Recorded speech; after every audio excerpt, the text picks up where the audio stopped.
Anna's going to come on, and she's going to do periodic table poetry, and I want to see if you're all still smart enough to understand any of it. All right, so ladies and gentlemen, Janet Kuypers.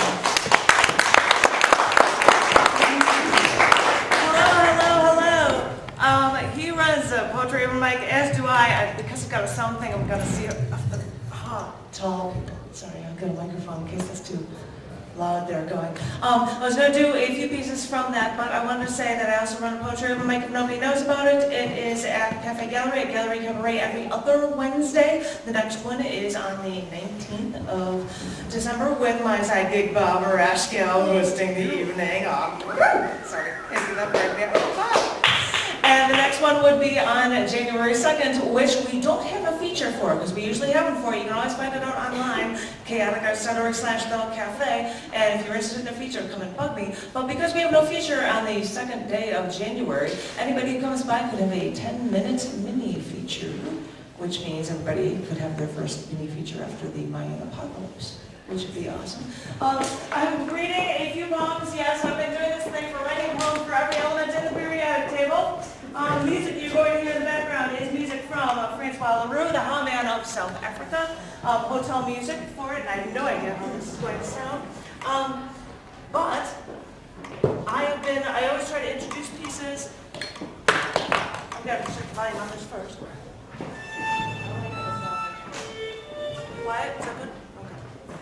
I needed to come up with a volume level for you guys. I've been doing a lot of different ones, and I always try to introduce some ad features like I am doing right now.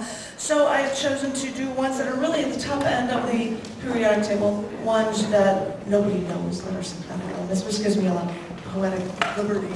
So I hope you enjoy these. This first one in the long series is number 102 in the periodic table. This is No Belly.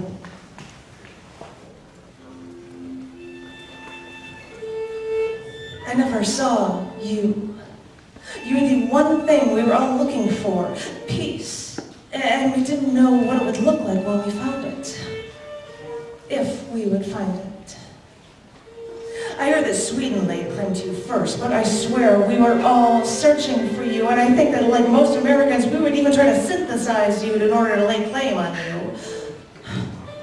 Listen to me, like all Americans, trying to claim you, possess you.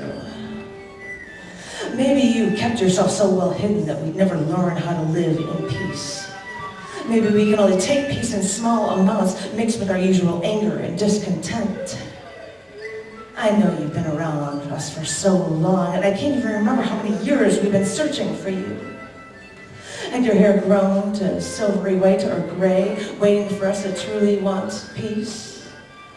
Have you grown rough and metallic in your impatience with us? Would you be a hazard to us if we took you in sufficient amounts? Because we want to take that chance. Because we've been looking, and we've been waiting for you.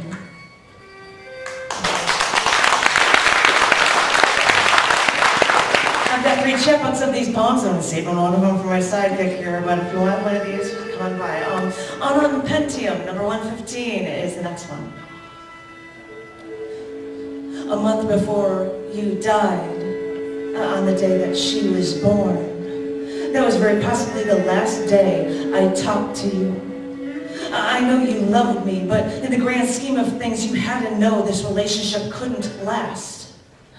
When you first asked me out, my answer was quick. I think it was 100 milliseconds before I said no. You had to know that with a half-life so short, we didn't stand a chance. And on that day, February 2nd, I sat on the other side of the country at a bar with a man who introduced me to philosophy. It was good to see him, to remind myself of how I wanted to live. Remembering how chemical reactions were supposed to last, I then realized the unintended consequences of this pent-up friction between us. Try to smash the right ions from us together, see what happens, see if anything survives long enough to even measure.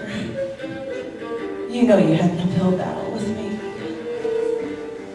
Over 115 days after February 2nd, 3 months after you died.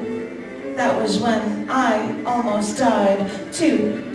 Because even though you bombarded me with high excitation energy, this hot fusion would never work.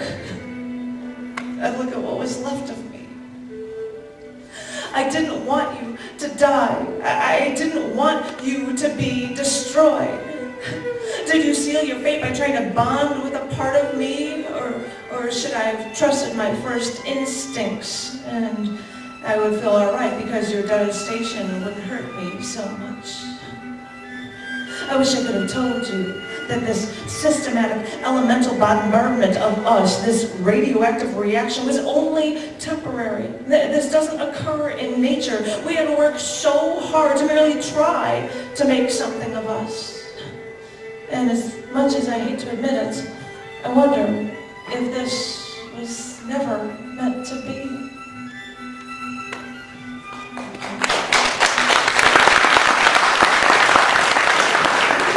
They're on the end of the table, and I'm going to go somewhere earlier on. This is number 71. I bet you don't know it's Lutetia. When I was little and first fell in love with the stars in the sky, it was always easy to spot the constellation Cassiopeia at night. Just look for 5 dots that look like the letter W as the throne for Cassiopeia, Queen of Ethiopia.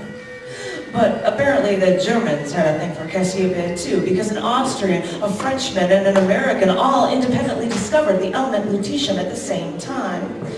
But after years of debate, the Frenchman won the naming rights for lutetium. But the Germans still stuck with Cassiopeia for their name of choice through the 1950s. But you know, maybe this element lutetium was the perfect thing for Queen Cassiopeia, because although it is more common than silver here on Earth, it's hard to separate from other elements, and it's harder and denser than most of its counterparts, costing even $10,000 per kilogram. If I could have photographed Queen Cassiopeia, I may have wanted lutetium aluminum garnet as a liquid element in immersion lithography for added depth of focus for my photojournalism travails. But maybe I should just savor the connection between Queen Cassiopeia with her throne in the sky, the mother of Andromeda, goddess and galaxy, and lutetium, something that has always been so strong and has also worked with others to help us see everything so much better.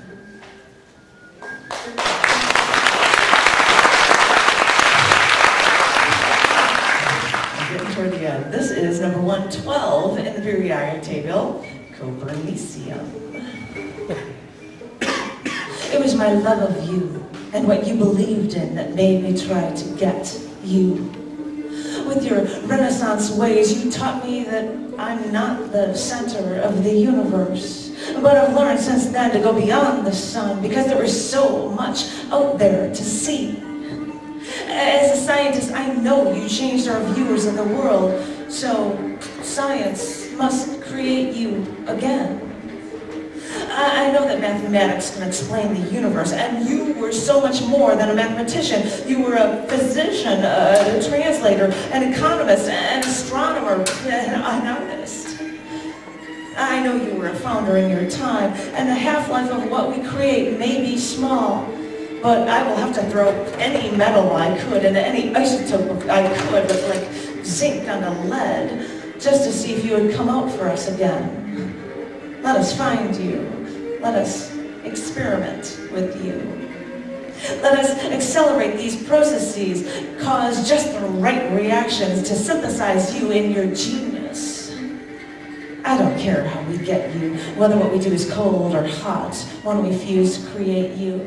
And although all of our work, and through it all, you might only come to us after the decay of others around you.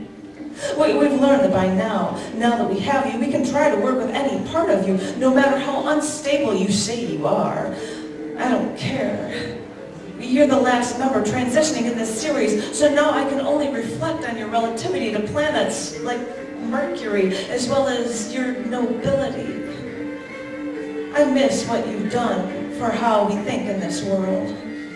I miss clear, scientific minds. I only hope that what we've done in your honor does you justice. Even though we've only created you, I want you to remember that it was because we wanted to learn too, and we wanted you to guide the way.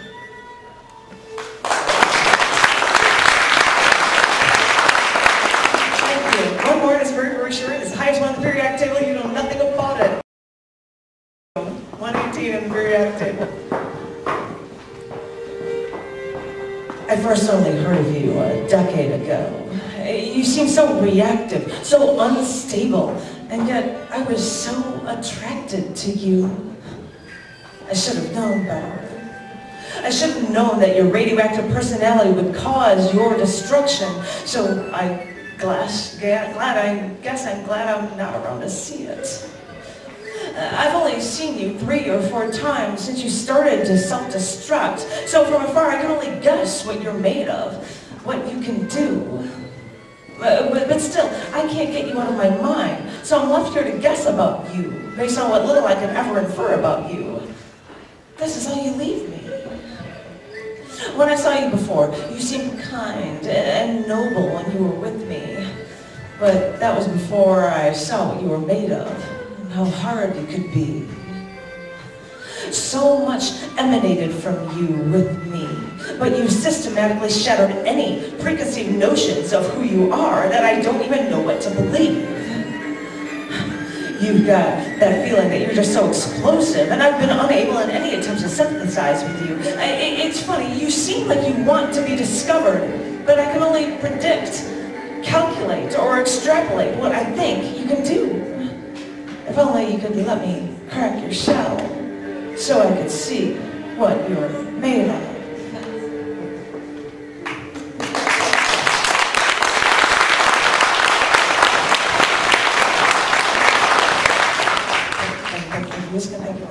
Thank you. And if you want to know anything about the open mic, come and about me. And I've got a stack of books, and what the hey, they're all $5, and I'll put them